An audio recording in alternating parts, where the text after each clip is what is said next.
یہ جو تلاش ہے اس شخص کی جو زخمی حالت میں کسی طرح اپنے آپ کو کھینچتا ہوا بیابانوں میں لے جاتا ہے، اس کے اندر کیا تڑپ ہوتی ہے، کیا کسک ہوتی ہے، کیا تلاش ہوتی ہے جو اس کو اس حالت میں مجبور کرتی ہے کہ وہ دشت کا سفر کرے۔ اس حوالے سے شعر ہے کہ سنا ہے ریگزاروں کی طرف تنہا گیا تھا وہ، سنا ہے ریت کے اوپر لہو کے کچھ نشاں بھی تھے۔ اور ہے کہ یہ ذرا مختلف شعر ہے، تیری بھیگی ہوئی پلکوں میں ماضی کی کسک بھی تھی، تیری بھیگی ہوئی پلکوں میں ماضی کی کسک بھی تھی، میری خاموش آنکھوں میں اداسی کے بیاں بھی تھے۔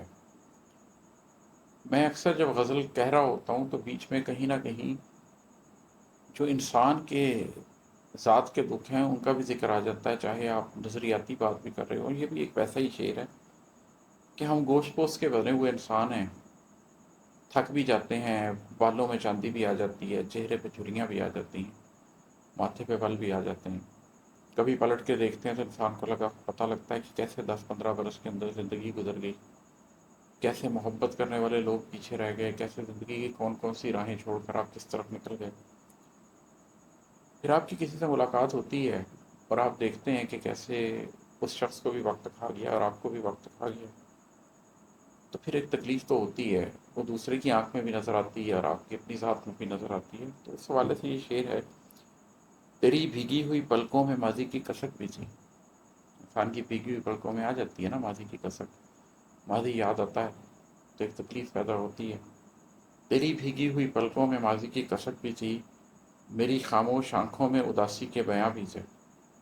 میری آنکھیں تو خاموش تھیں، وہ تو بھیگی ہوئی نہیں تھیں، لیکن ان کے اندر بھی اداسی صاف نظر آ رہی تھی۔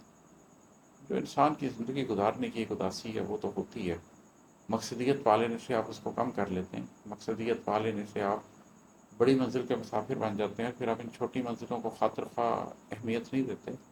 لیکن کبھی تو لمحہ آتا ہے جب انسان کے اوپر یہ غم غالب آ جاتا ہے کہ زندگی کیسے اس کے ہاتھ سے ریت کی طرح نکل گئی۔